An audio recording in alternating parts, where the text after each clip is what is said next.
Hey everybody, it's Delana. Welcome back to my channel. Today I want to talk about Ryan Reynolds, Blake Lively, and the whole Justin Baldoni It Ends With Us saga. So the latest is that Ryan Reynolds filed his case to be dismissed a couple days ago, and then Blake Lively just filed hers yesterday. So I just wanted to go over that and break it down. So stick with me. We're going to have a look at this. So I just found this summary of her filing against Justin Baldoni to try to get herself out of the lawsuit. So it says Blake Lively has filed a motion to dismiss the $400 million defamation lawsuit initiated by her It Ends With Us co-star Justin Baldoni. In her court filings, Lively characterizes Baldoni's lawsuits as vengeful and rambling attempt to misuse the legal system following her accusations of sexual harassment against him.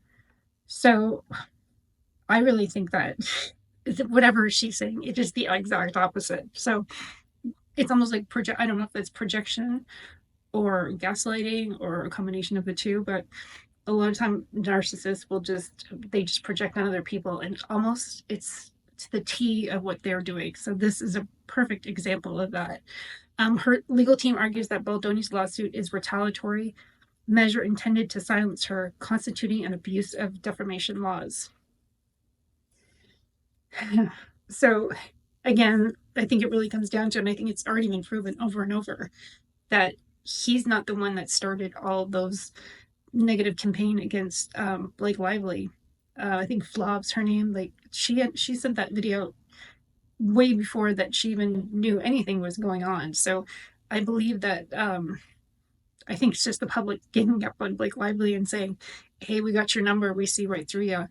And that's what's happening. I don't think Justin Baldoni had anything to do with that. So there's another part to this I also want to go through. Central to Lively's defense is the California Civil Code 47.1, a statute enacted in 2023 designed to protect individuals from retaliatory defamation lawsuits after publicly disclosing incidents of sexual harassment.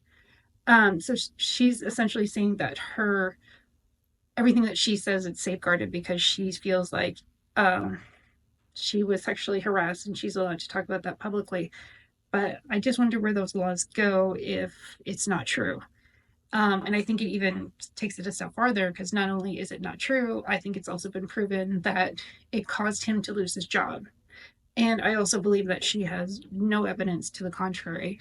So all the evidence that they've put forward so far is a big, huge nothing burger. So I don't know if she's I don't think you're allowed to just go around calling sexual harassment with no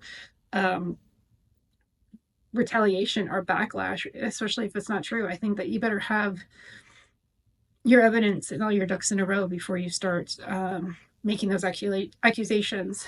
So that last thing I want to talk about is the response from Baldoni's side. So his team is criticizing the Lively's motions as an abuse of the legal system and affirming their commitment to holding her accountable for her alleged defamation. I think if the Johnny Depp case causes any kind of precedence in the court filings, that, I think that it's really showing that you really can't really defame men in this kind of Me Too movement way, because it really, if you really don't have the proof and you really don't have anything to back it, these men have a right to stand up for themselves, and just as Justin Baldoni is doing. And I really truly think that this has come this far is because they never thought that he would stand up for himself.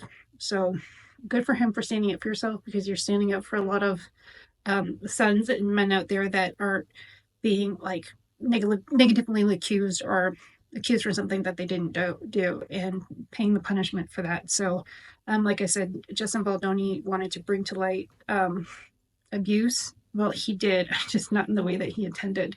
I think the abuse that he is showing is being accused of something that he didn't do, out of harassment. I think it's killed his reputation. And I think at the end of the day, it's really just going to kill her reputation. So anyways, your guys' thoughts. Do you think Blake Lively should have her case dismissed? Baldoni's case against her? Let me know in your comments below.